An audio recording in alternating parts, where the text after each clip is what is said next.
ela foi tirada da África, do continente africano, e é incrível que eles não explicam essa história para nós, né? Então, grande parte da população brasileira, da população negra, não conhece a sua própria história, não conhece as suas raízes, e também ela ignora muito esse processo, né? Eu tive assistindo outro dia parte de uma live de formandas, e essas formandas, elas não tinham ideia de irmandades, de pertença, de espaço sagrado, dos cemitérios. Por que isso? Então,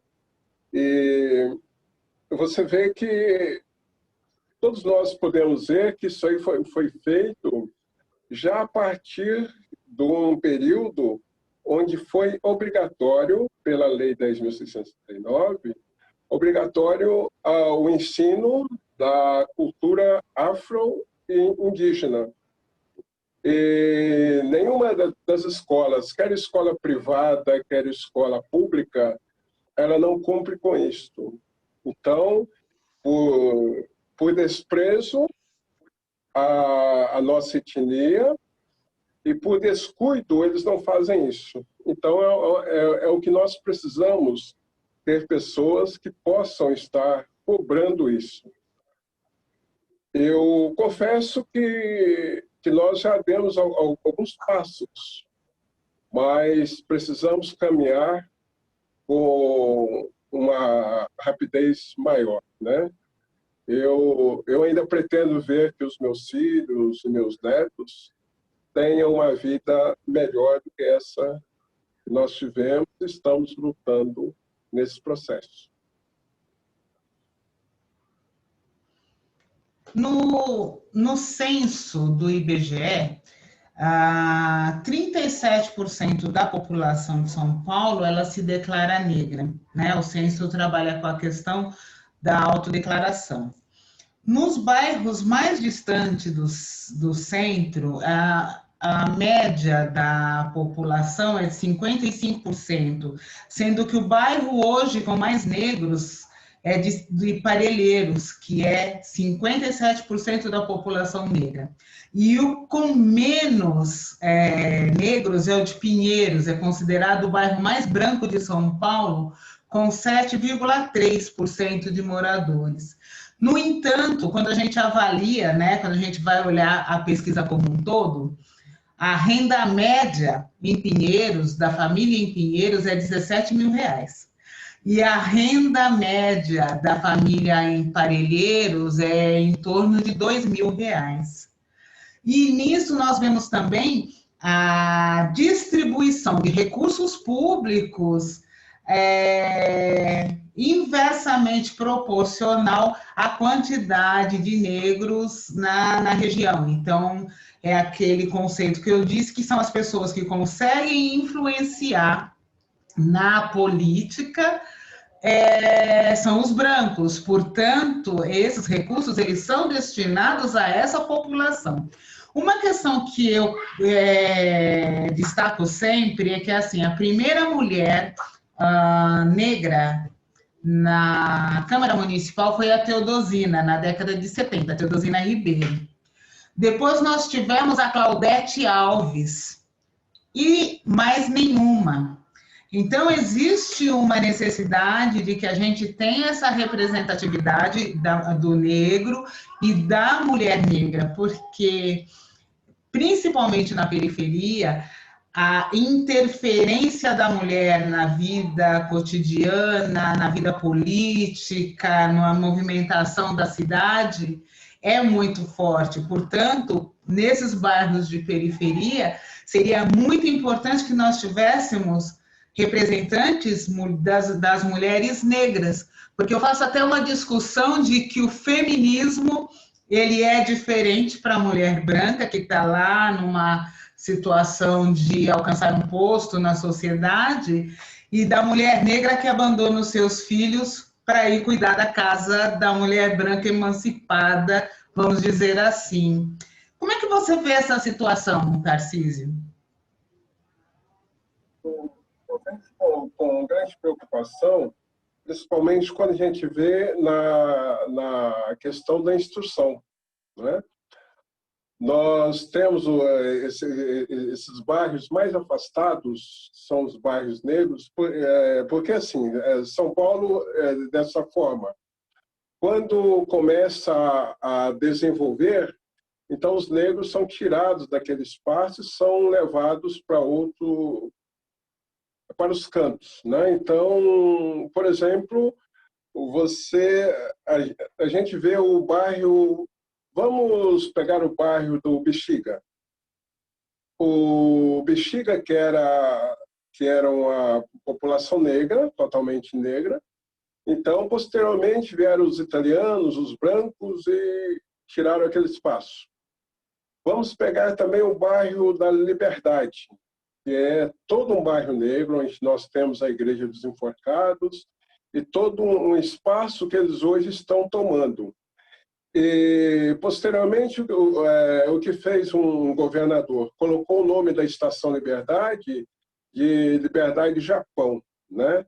É totalmente um desrespeito às nossas tradições, um desrespeito aos negros, porque nós, negros, não ganhamos nada de todo esse processo. Os beneficiados são, como você disse, são os brancos, que são taxados de feministas, todo esse processo. Mas nós vemos que a luta da mulher negra ela é maior, ela é muito grande dentro da nossa sociedade. Em muitos locais, em muitas casas, ela é pai e mãe, né? Então, ela desenvolve todo esse processo. E a instrução, ela é da estruturação do racismo. O racismo estrutural. Por quê? Porque eu digo isso? Porque grande parte dos professores e das professoras ainda são brancos. E eles não têm essa preocupação de trazer a verdadeira história para o debate. Então, eles transformam aquilo que eles querem nessa sociedade. O caso que eu disse para você, olha, vamos entrar no Conselho Nacional de Educação. O primeiro negro, a primeira negra a ocupar aquele espaço é a professora Petronília. E a Petronília ela esteve lá de 2002 até 2006. E foi através dela que foi desenvolvido toda essa lei que nós falamos, que era para estar sendo trabalhado nas escolas. Infelizmente, as escolas não fazem. No último ano do governo Haddad, ele lançou um livro que fala sobre questões sobre a África e mandou para todas as escolas. E essas escolas não trabalham esse livro, porque já foi mandado no final do governo dele. E, posteriormente, o prefeito que veio de então, ele não trabalha com tudo isso. E ao mesmo tempo, grande parte dos nossos professores estão despreparados para levar isso em frente.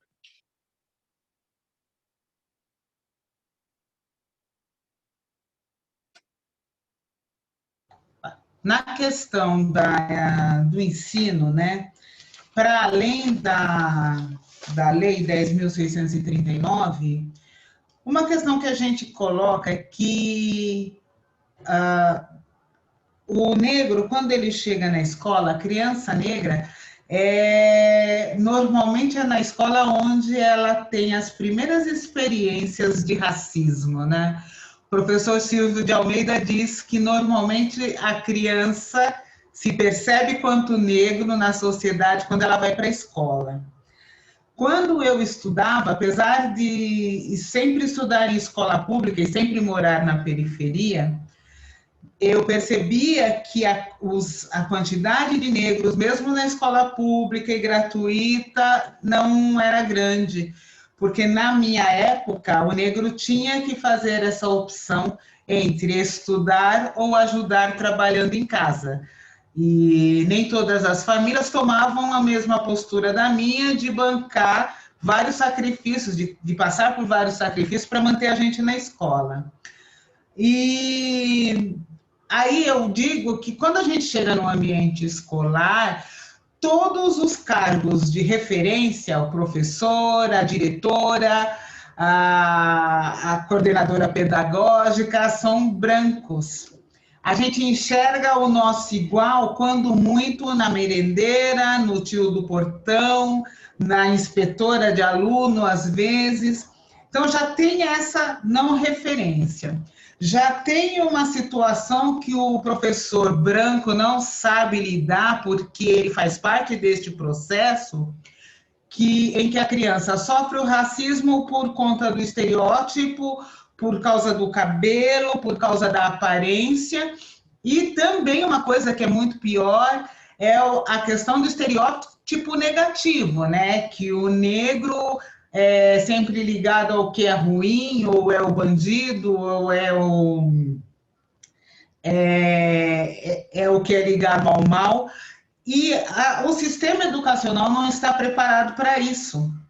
Então, eu vi uma declaração de uma professora branca que foi numa reunião nossa lá do Voto com Raça e Classe e fala assim: é preciso preparar. Eu não estou preparada e a escola não tem como me ensinar a lidar com isso.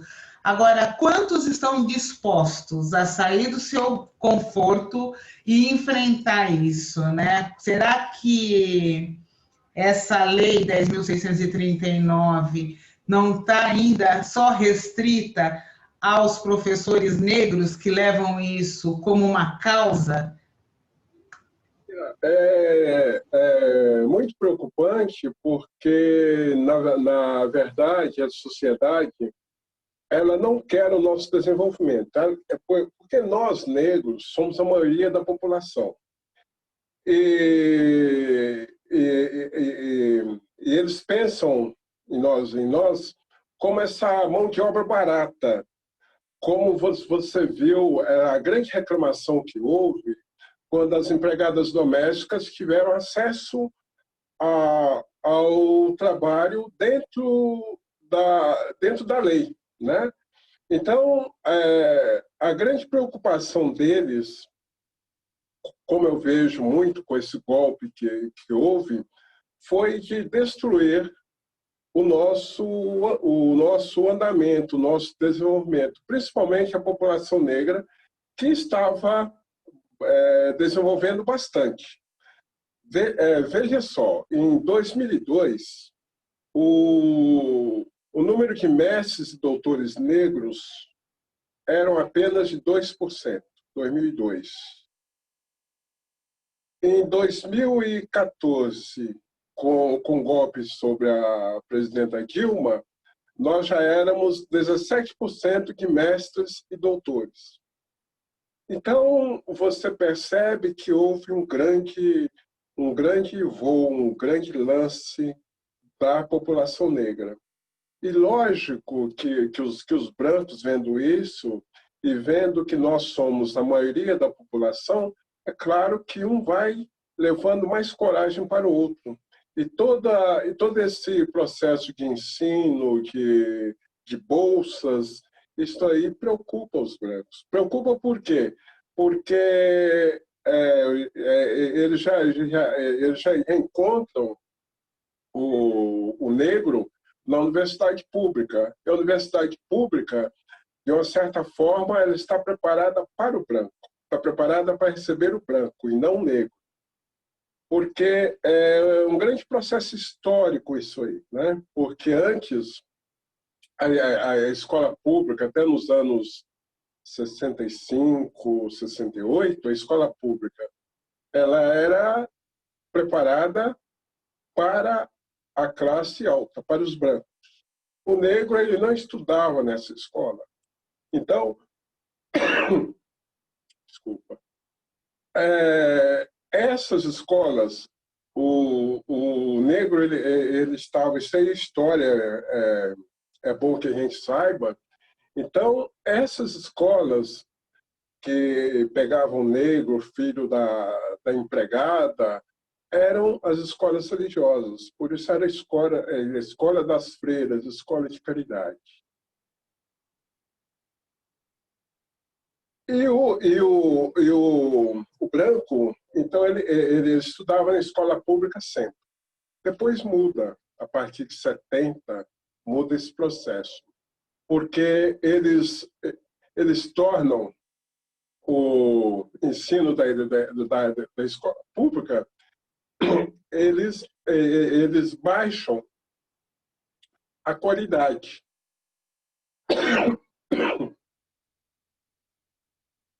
Eles baixam a qualidade desse estudo. Então, o branco vai para a escola privada e depois ele entra na escola pública, quando é mais caro. E o pobre, ele fica na escola pública e depois ele não vai ter condições de ir para a escola privada. Não, ele está na escola pública e depois ele não vai ter condições de continuar na escola pública. Então, ele tem que ir para a escola privada, se ele entrar, se ele puder.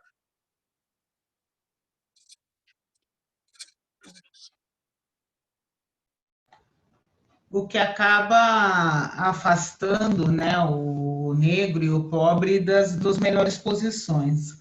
Eu fiz uma live há uns 15 dias atrás com a Joyce Berti e nós conversamos nesse dia a respeito da questão das cotas, né? Da importância que as cotas tiveram para mudar o ambiente das universidades.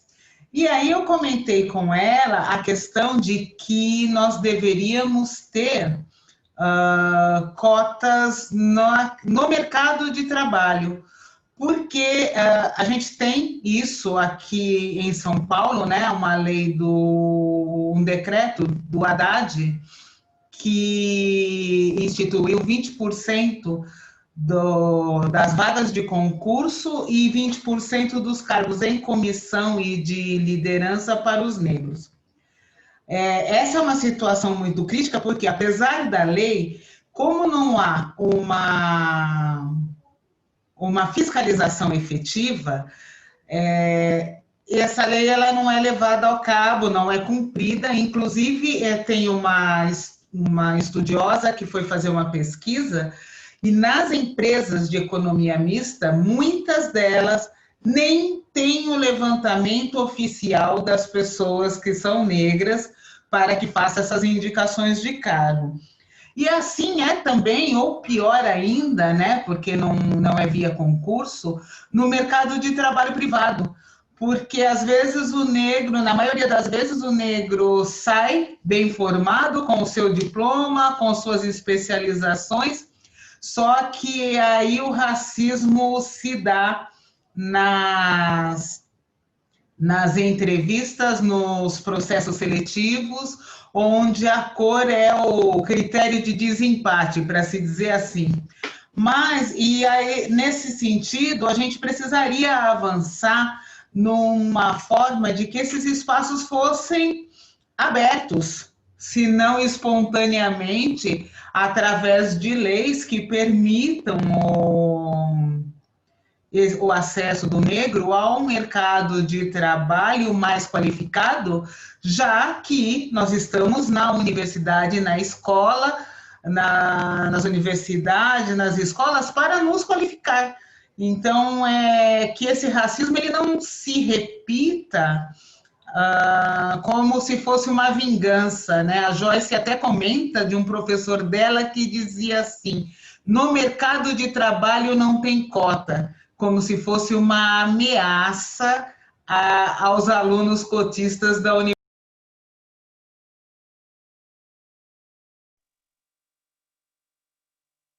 mas é que, veja, eles têm o interesse de não nos aceitar, eles têm o interesse em nos discriminar. Existem leis e essas leis elas não são cumpridas, como essa lei da educação. Então, é para ensinar a questão africana, afro-brasileira africana, desde o primário, né, desde o primeiro grau, até o ensino superior. E você vê que não tem isso.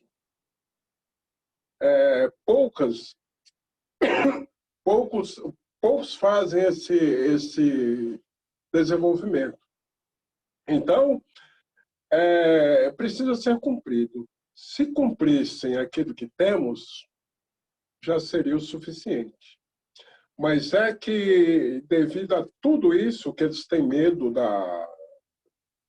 como eu sempre falo, do nosso crescimento, da nossa emancipação, então eles fazem isso. Mas eu vejo com grande esperança uma juventude que está, aos poucos, ela está se levantando.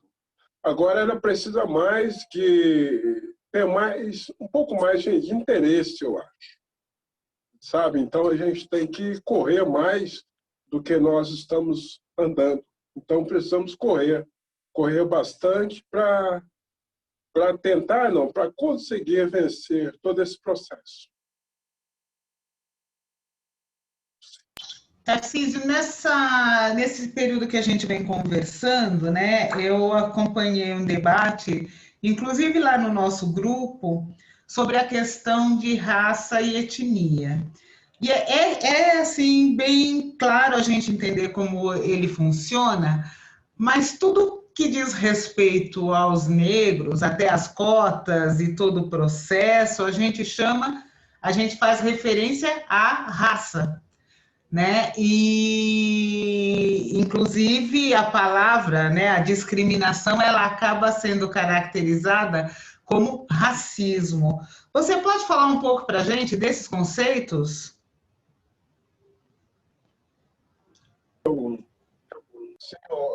Assim, sabe, a gente, desde quando quando eu me interessei, quando nós passamos a desenvolver esse trabalho, então a gente trabalha com a questão de raça, a raça humana. E a vida, ela surge no continente africano. É lá que surge a vida. O primeiro homem surge lá. O primeiro homem, a primeira mulher, a vida humana surge no continente africano. Agora, posteriormente, ele penetra em outros espaços, aí, de acordo com o clima, é que surgem essas nuances diferentes, né? Então, aí, nós, um grupo, que eu sou ligado, nós trabalhamos com etnia, né? Então, raça branca, não tem raça branca e nem raça negra, existem as etnias, né? Então, a amarela, o indígena, né? E o negro e o branco, que são aquelas que deram origem aqui. Aí, posteriormente, que vieram as demais. Então, a gente defende esse processo. Eu sou um dos que vejo a questão étnica e não raça. A raça é uma só, a raça humana e as diferentes etnias que nós estamos. Eu, você, né, somos negros. Então, da raça humana, mas a nossa etnia é esta.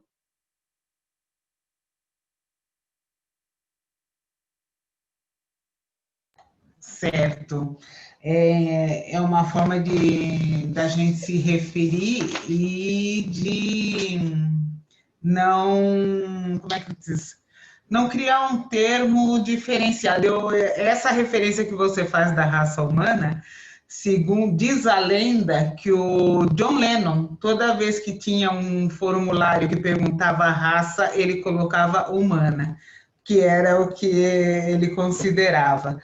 Mas, voltando à questão da organização dos negros, Você cita que todos os processos de racismo institucional e estrutural, ele está ligado a que nós somos a maioria da população e que se tivéssemos espaço para voz e para manifestação, nós teríamos uma influência tremenda. Você faz parte da pastoral afro-brasileira da CNBB, e eu tenho uma referência na Igreja Católica que era a comunidade eclesiais de base, que meu avô fazia parte, e que foi assim fundamental na organização do povo brasileiro, né, da classe trabalhadora brasileira, sendo até muito influente, até hoje tendo muita influência no Partido dos Trabalhadores. E como que a pastoral afro-brasileira contribui nessa organização do povo negro? E eu gostaria de saber se ela, assim como a comunidade eclesiais de base, sofreu os reveses, né, dos ataques que a teologia da libertação sofreu no papado do João Paulo II, porque parece que foi o momento onde a teologia da libertação teve um problema, né, de desenvolvimento, onde realmente ela foi diminuída a sua importância dentro da igreja. Sim, essa questão ela é muito importante e ela traz também, né, muita divergência entre algumas pessoas. Mas eu estou com você quando fala na teologia da libertação. E nós tivemos aqui em São Paulo, nosso grande cardeal, Dom Paulo, ele deu um grande passo nesse contexto, né? Ele chega a vender o Palácio Episcopal e aplica esse dinheiro com os miseráveis, com os pobres, e faz esse desenvolvimento. E certo que quando João Paulo II assume o papado, toda a América Latina foi atacada quanto à questão da teologia da libertação. Não foi só o Leonardo Boff que foi castigado, vários outros também. Em toda a América Latina nós estávamos desenvolvendo bastante. Então deu um grande desenvolvimento ao capitalismo. Foi um trabalho ao capitalismo, né? E você percebe que, posteriormente, com Dom Paulo Evaristo Arnes, o que fizeram? Eles dividiram a arquidiocese. Toda essa arquidiocese, Osasco, a Zona Leste, tudo isso estava sob a orientação do Dom Paulo. O que fizeram? Pegaram a parte mais rica, assim nós podemos falar, e deixaram na mão de Dom Paulo, que foi centro, e o restante eles deram para bispos conservadores. Você percebe que nenhum dos bispos auxiliares de São Paulo ficaram em São Paulo. Foram para o Rio, foram para o interior, foram para o Paraná. Então eles foi sim, no meu ponto de vista também, foi a destruição de todo o trabalho que nós tínhamos. Tanto ele, e nesse período, o secretário dele era o Ratzer, que depois veio a ser o Bento XVI. Então, todos dois fizeram a destruição da teologia da libertação, né? Por isso que aparecem dentro da Igreja Católica os grupos fundamentalistas, né? Então, são os fundamentalistas neopentecostais conservadores que surgem em maioria. E grande parte deles, então, são os que conduziram a sociedade da forma que nós estamos vivendo hoje, politicamente. porque as pessoas falam assim, não, política e religião a gente não discute, discute sim. A gente discute política e religião porque elas fazem parte do ser humano, elas fazem parte desse processo. Então, esse processo tem que ser falado e nós, negros, temos que lutar em cima disso, né? Então, todas as nossas garantias de vida, é, garantias de ser, garantia de falar, nós temos que buscar em cima disso. Nós temos que buscar nesses direitos que nos foram tirados. E justamente esse pontificado longo que ele teve, ele contribuiu muito nesse processo. E eles vão brigar muito com a gente posteriormente, mas essa é a verdade. Precisamos falar a verdade, porque isto é que engrandece e mostra aquilo que nós temos que fazer, aquilo que a nossa comunidade tem que fazer, aquilo que os negros precisam fazer. E como é a construção dessa pastoral afro-brasileira? Como que a Igreja Católica, né, a liturgia, acolhe a tradição e os costumes desse povo negro? Como é que é essa integração dessa cultura, né, do negro com da Igreja Católica, que historicamente até participou, né, dos processos de escravidão, de opressão ao negro? Como é que é esse encontro? Como é que esse encontro se dá na pastoral? Olha, eu tenho que ver com você um pouco da história como nós surgimos, né? Foi por volta do término da ditadura, entre aspas. Então surge o MNU, Movimento Negro Unificado. O Movimento Negro Unificado, ele só aceitava eram universitários, tá? Então existiam os negros, mas os negros da USP, etc, etc. Aí teve também a União e Consciência Negra. A União e Consciência Negra não estava aceitando católicos. Inclusive, tinha a sede deles ali na Avenida Ipiranga, eu fui até lá, e a menina pega e faz uma porção de entrevista para me aceitar ou não, e depois ela ficou postergando isso. Aí eu vi lá na Praça da Sé, que eu assistia algumas celebrações lá, que eu era novo em São Paulo, eu sou mineiro. Aí então eu fui lá o padre Batista, aí quando acabou a celebração, fui falar com ele. Aí ele falou assim, olha, nós estamos... Aí eu contei para ele toda a situação. Aí ele falou assim, olha, nós estamos trabalhando para isso e vai ter um encontro lá no Colégio Sion, onde nós vamos estar vendo essas possibilidades do movimento negro dentro da igreja, tá?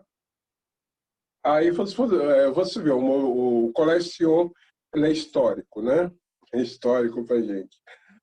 Aí fomos lá aí eu fui nesses 2 encontros no Colégio Sion, e lá então nós nos reunimos. E o importante é que lá estavam protestantes, tinha protestantes mesmo, né? Não neopentecostais.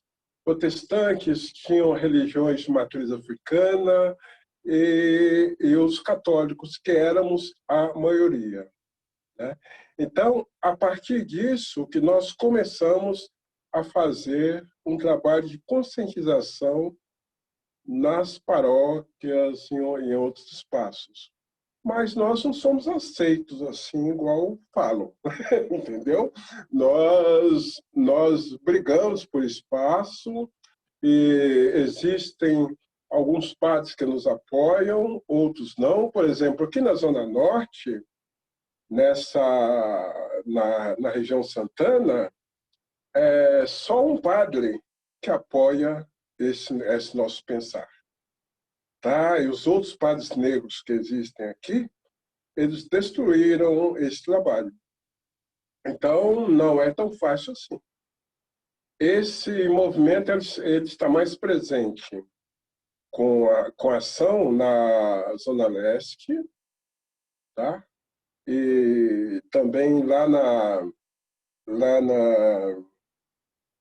no ABC, com o Padre Edmar, e aqui na Zona Norte, na Brasilândia.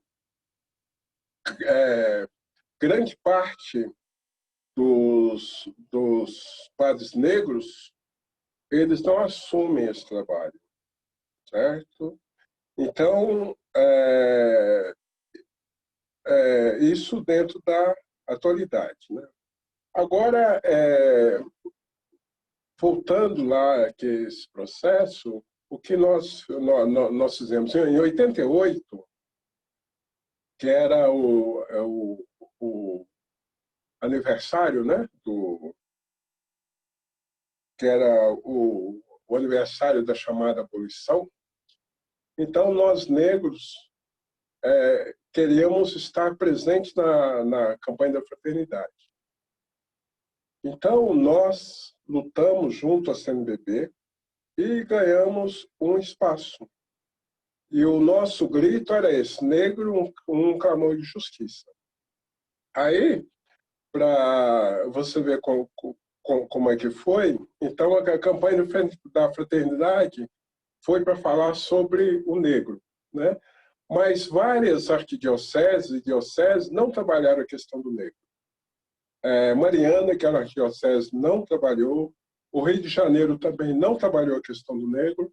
Agora, São Paulo, com Dom Paulo Evaristo Arnes, foi trabalhado a questão afro. Tá? Então, desde esse período, nós estávamos batalhando até que, em 1996, que foi criado a chamada Pastoral Afro-Brasileira na CNBB, oficialmente criada.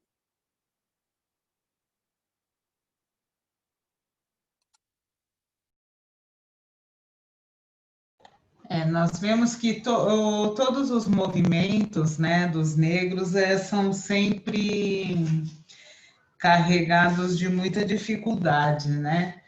E é necessário que nós tenhamos essa organização para ocupar os espaços de poder, os espaços de opinião, para que a gente se faça presente, que a gente deixe de ser minoria, né?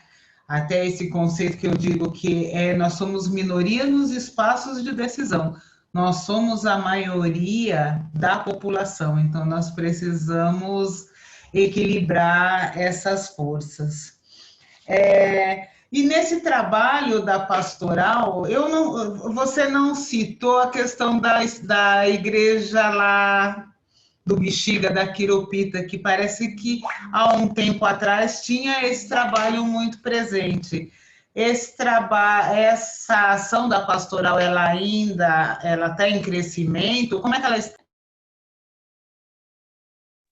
Sim, assim, né? É que eu falei pedaços, né? Eu não dei assim a continuidade, né? Que um dos fundadores desse trabalho é o Padre Toninho, que nesse período você está falando, ele era o pároco da Quiropita e faleceu, tá? Era o Padre Batista também, que foi pároco ali da Nossa Senhora da Boa Morte, também faleceu, tá?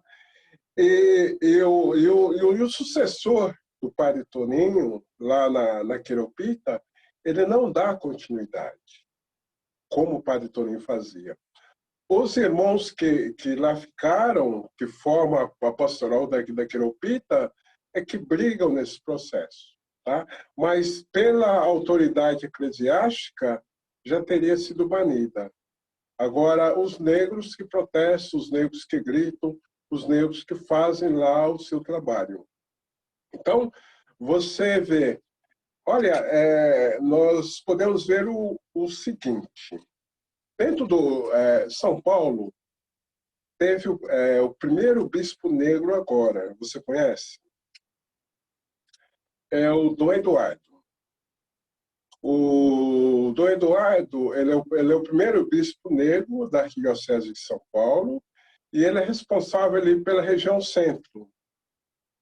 Ele está fazendo um bom trabalho com os imigrantes africanos e deu para eles um espaço, deu não, né? Eles celebram lá no Paissandu, aos sábados, eu acho que tem questão de domingo também. Então, ele fez essa abertura para nós negros.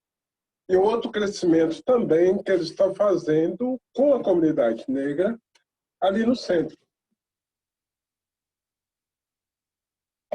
Como, principalmente, o atendimento que se faz dentro da Caritas, é um espaço para os negros. O Dom Eduardo, felizmente, está trabalhando nisso. Tá? E, ao mesmo tempo, ele está cobrando dos padres negros isso. Você veja, nós temos mais de 400 bispos negros. Não, espere. Nós temos mais de 400 bispos. Apenas 35 são negros. 35. Tá? E desses 35, poucos têm coragem de assumir um trabalho. Então, eles ficam muito presos ao poder, àquilo que os outros vão falar, como os padres também. Os padres, grande parte deles, eles não trabalham para o povo mais pobre, né? Ele vai mais para aquele que tem, né? Então, tudo em desalinho com o Papa Francisco, que pede uma igreja em saída e pede não o poder, mas o trabalho. Né? E existem muitos que estão ali pelo poder, para aparecer. E o trabalho mesmo, ele não é feito. Né? Então, sabe, é uma coisa muito grandiosa esses bispos, como o Eduardo, que segura esse processo. Né? Ele tem uma grande preocupação com nós negros.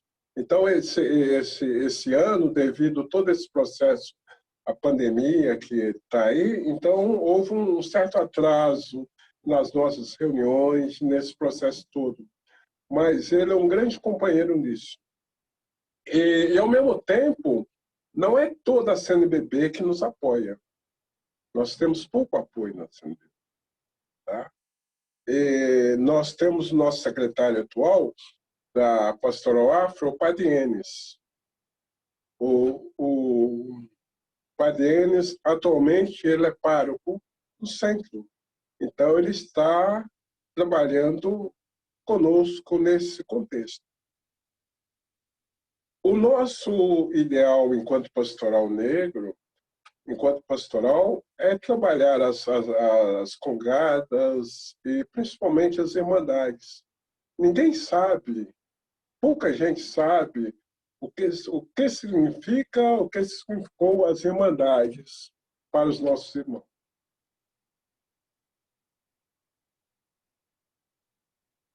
Não sei se está contendo aquilo que eu estou dizendo. Né?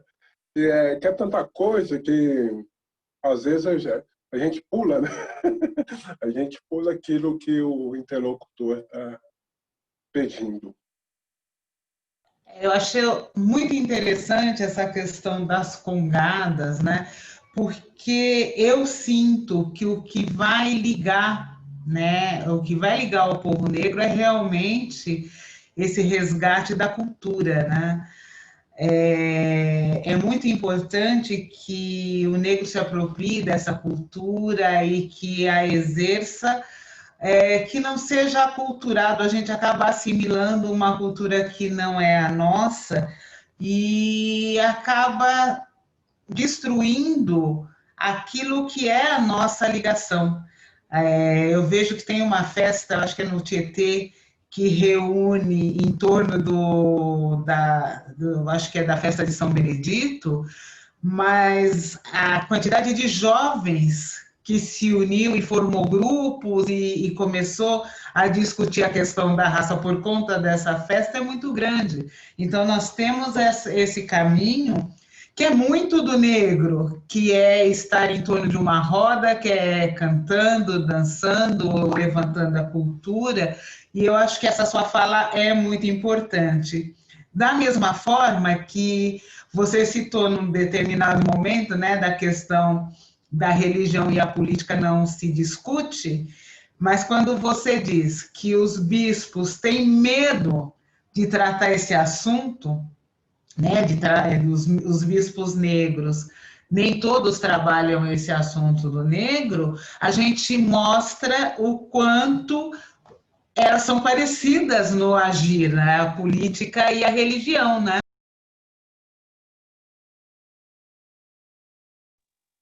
Sim, exato. Agora, é claro, né? Alguns eu acho que não nem pensam que são negros, eles não sabem que são negros, né? Mas a gente sabe. Então eles não assumem essa postura. Como nós vemos um grande parte de pessoas que é negro como nós, mas falam que é moreno, né? Moreno, morena. Eu, eu quando estava em sala de aula, então alguns alunos falaram, não, o senhor não é negro, o senhor é moreno. Agora, outras pessoas ainda pegavam e perguntavam se eu tinha estudado mesmo. Então, todo esse processo, ele, ele anda, né? Então, é a questão do preconceito institucional, né? Que a gente precisava estar falando. Então, ele surge dentro da própria instituição. E na instituição igreja não foi diferente. O preconceito ele teve presente e ainda é presente, né, nas congregações religiosas, nos seminários, ele é presente e ele é constante. Tudo isso. Então, tudo isso nós precisamos trabalhar, porque nós vivemos numa sociedade, uma sociedade de classe, e uma sociedade classista, né, preconceituosa, que quer nos eliminar. Mas nós somos tão fortes que, pelo estudo que fizeram nos anos 90, nós já seríamos eliminados. E o que acontece? Nós somos a maioria da população brasileira. E eles tentam nos eliminar como? Eles estão eliminando os jovens, grande parte dos jovens da periferia. Né? São abordados de forma diferente que abordam um branco. Então, o branco ele não é abordado da forma que nós somos abordados. Né? Aí você vê que nós temos que entrar nesse contexto, que essas profissões eles não nos querem, não querem a nossa instrução, nem a instrução dos nossos filhos, porque nós vamos ocupar esse espaço. Esse espaço eles acham que é deles. Então, é, é, é uma coisa, é uma luta que temos que fazer, estamos fazendo, e ela envolve, sim, envolve todos os poderes. Aí nós precisamos criar maior consciência, ter esperança e luta. Né? Isso é o mais importante.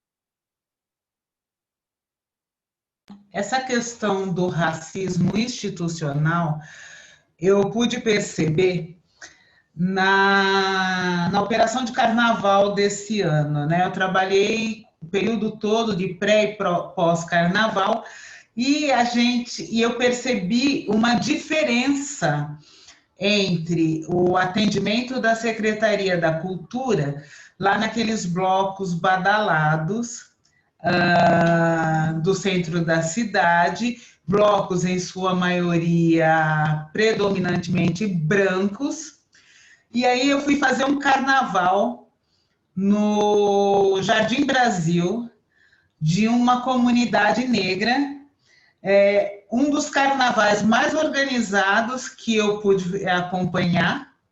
No entanto, o atendimento da Secretaria de Cultura era praticamente um abandono. Então, assim, existe realmente um preconceito institucional, embora a prefeitura tenha até cursos a respeito de como atender e a questão da discriminação racial, tem cursos específicos para o atendimento de imigrantes, né? Porque essa questão se fez muito presente em São Paulo e a gente vê nesse racismo se manifestando, inclusive em relação ao imigrante, porque o imigrante sírio e armênio nós entendemos que vão acrescentar na nossa cultura, e o imigrante haitiano, africano, são vistos de uma forma diferente. Então, até nesse sentido, a gente percebe que o racismo está presente até para quem vem de fora. Eu vi uma reportagem um dia de um negro que ele disse que ele veio conhecer o que é o racismo ao imigrar para o Brasil. Ele percebeu... Você dá um minutinho para mim? Só um minutinho? Sim.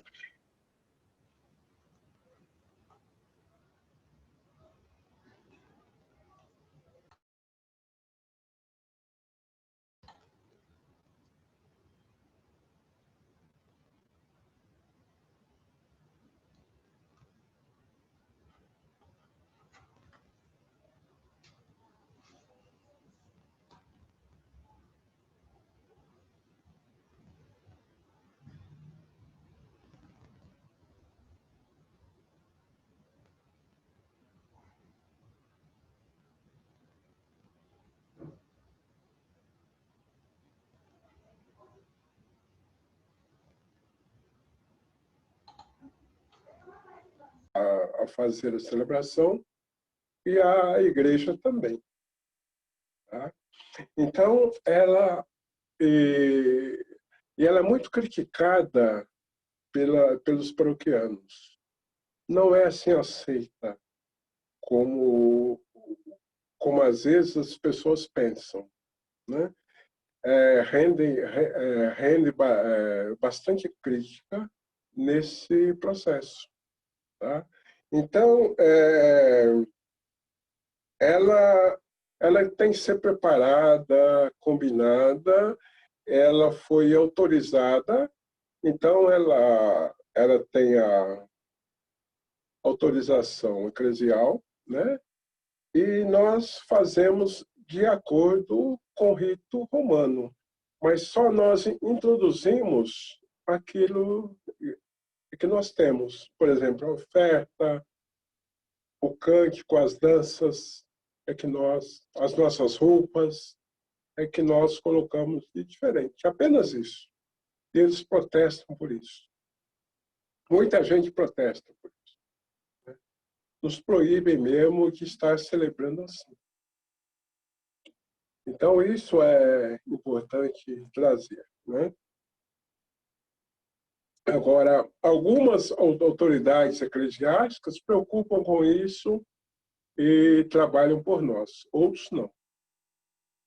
E ao mesmo tempo, dentro desse processo da pastoral, nós prosseguimos fazendo também a conversa com nossos irmãos de religião de matriz africana. Isso aí é constante. Nós estamos conversando, está visitando, estar indo no seu espaço de celebração, também isso aí a gente faz. E eles também, alguns deles, vêm no nosso espaço celebrativo. E as reuniões, muitas vezes, contamos com eles. Tá? Da mesma forma, quando nós começamos, nós éramos muito unidos aos metodistas. Então, o pastor Santana, que hoje já está velhinho, é uma das figuras que muito nos ajudou a construir, a meditar e a levar esse trabalho de pastoral em frente, o trabalho cristão, né? Nós vemos todos, claro que para o historiador é importante ver aquilo que a história fez, aquilo que a igreja fez e faz, e ver como nós estamos caminhando. Mas por isso nós não podemos desistir desse trabalho, desistir da luta. Sabemos tudo que foi feito, comentamos, como estamos comentando agora, e temos que procurar uma forma de caminhar, né? O nosso caminho ele não pode parar por causa disso. Precisamos fazer a nossa caminhada, criticando, vencendo, sendo aplaudido, sendo criticado, mas nós precisamos ir.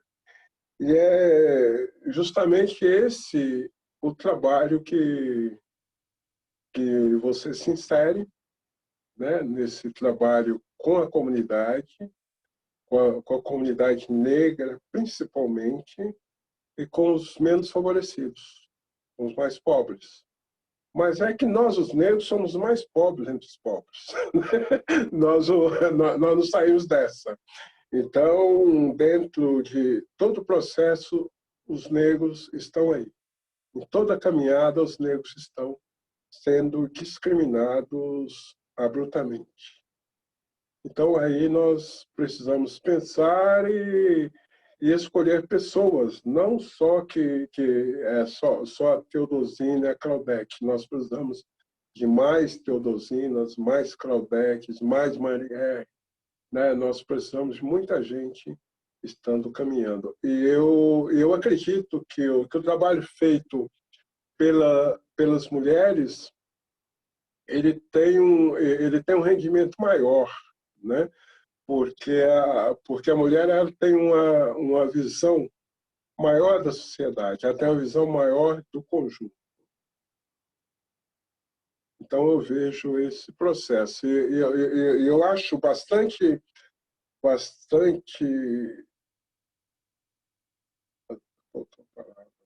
eu acho bom substituir a palavra. Eu acho bom o grande número de mulheres que agora estão candidatando aos cargos públicos. Não só em São Paulo, mas a gente vê isso também no Rio de Janeiro. No Rio de Janeiro, Belo Horizonte também. E a quantidade de mulheres negras, né? Então, esse coletivo de mulheres negras, ele ajuda bastante para a gente sair dessa, porque nós, negros, não podemos continuar assim e ser tratado como eles nos tratam, né? Por exemplo, você viu, nós acompanhamos e no Brasil fizeram um protesto em cima do negro norte-americano que foi enforcado. E, ao mesmo tempo, aqui ocorrem coisas tremendamente iguais e piores. E nada, né? Então, quase que nada ocorre. Por quê? Por que quando ocorre lá no outro lado do mundo, muitos entram, os meios de comunicação, pessoas que nós conhecemos, falam disso. Agora, quando ocorre no nosso quintal, deixa para lá, né? Naquela mesma semana, uma Uma mulher lá em Santa Amaro, ela passou por uma situação semelhante, né? Jovens que saem e tem uma bala perdida. Agora, é impressionante que essa bala perdida só atinge corpos negros e pobres.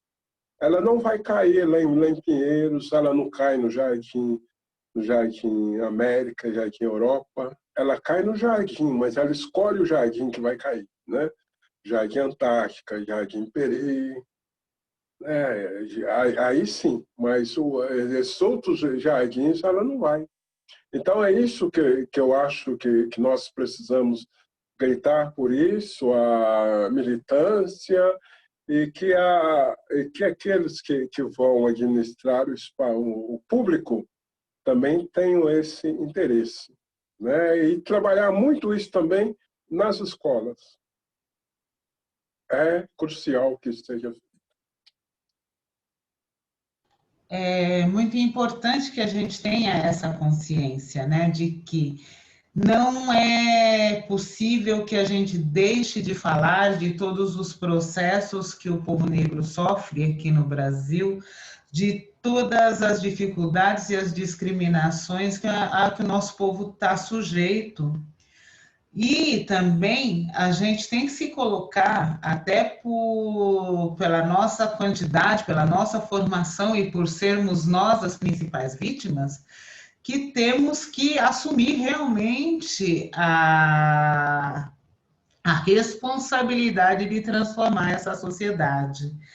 Nós, hoje aqui, fizemos um vasto percurso entre a história, entre a legislação, entre a questão educacional, e pudemos perceber o quanto é vasto esse caminho de mudança para o povo negro.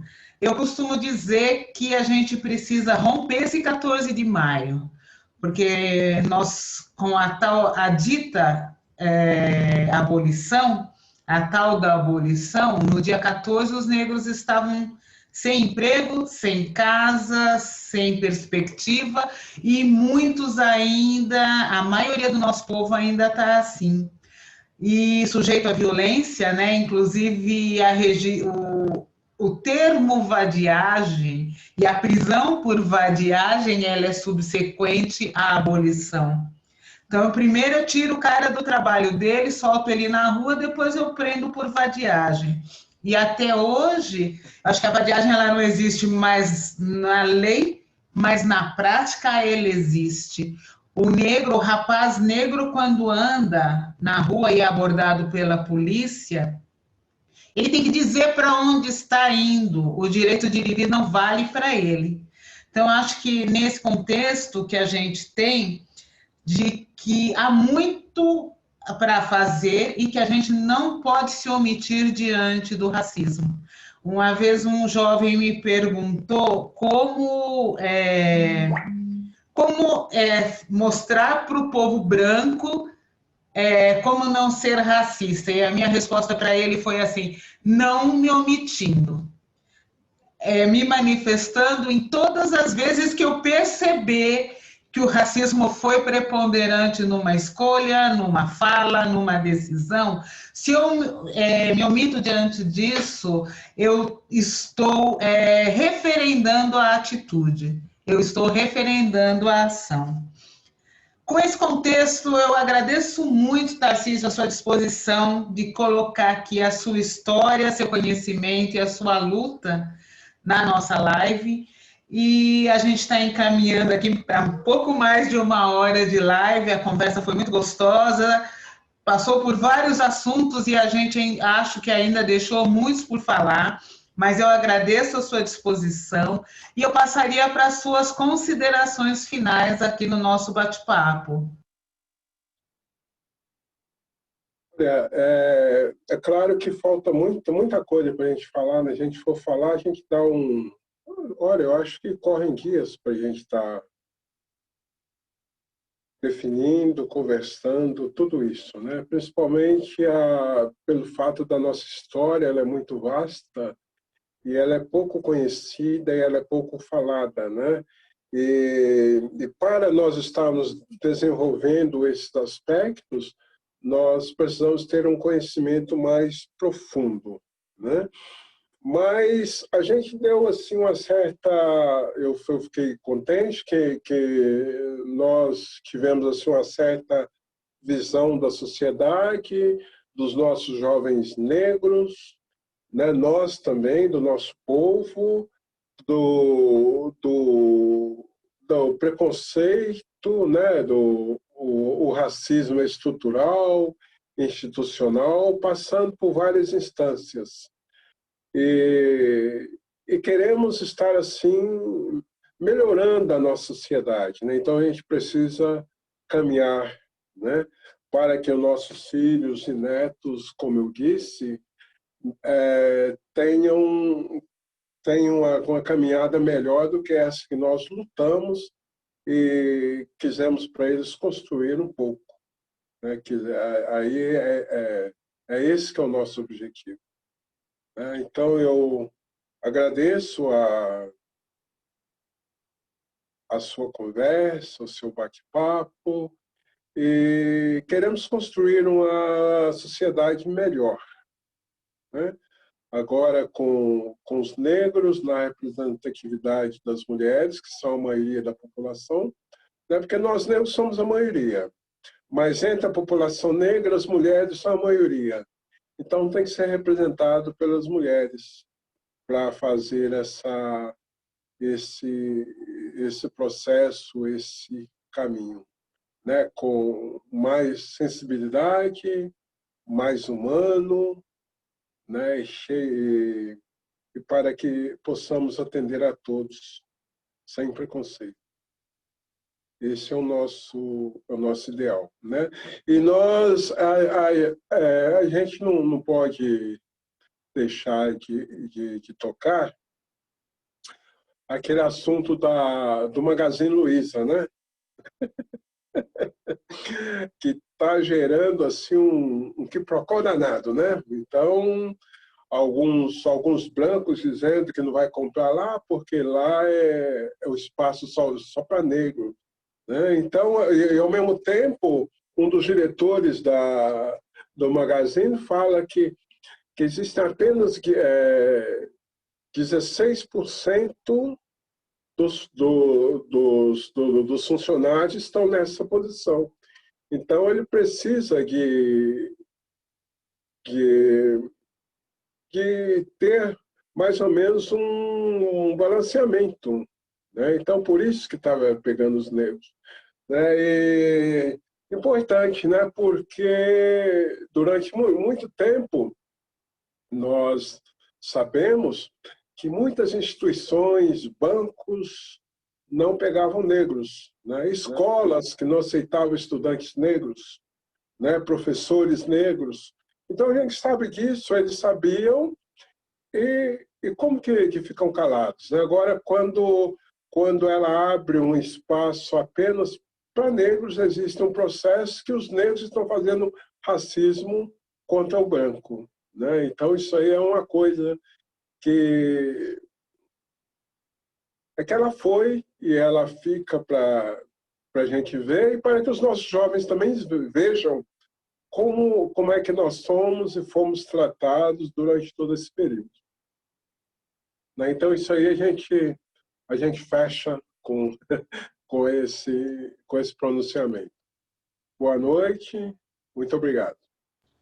Acho que a gente fecha com essa reflexão, porque quantas vezes nós tivemos processos de seleção que aberta ou veladamente eram só para brancos. E, no entanto, nós não vimos ninguém gritar a nosso favor, ninguém se revoltar contra esse processo. Isso demonstra e nos deixa muito claro o quanto esse racismo foi naturalizado no nosso dia a dia. Quando temos uma ação no sentido de romper com o processo, existe uma revolta. É aquela provocação do eu estou no meu caminho normal e alguém propõe uma mudança, e aí eu me sinto ofendido. Mas por quanto tempo nós, negros, não tínhamos o perfil para atender um cargo, para aceitar um cargo? Eu deixo essa reflexão a todos vocês. Novamente, agradeço a presença, a gentileza do Tarcísio em dividir conosco o seu conhecimento e a sua história. E até o próximo bate-papo, com certeza, com outro assunto tão provocador quanto o racismo estrutural no Brasil. Muito obrigada e boa noite a todas, todos e todes. Boa noite. Estamos livres, já estamos, não estamos mais ao vivo.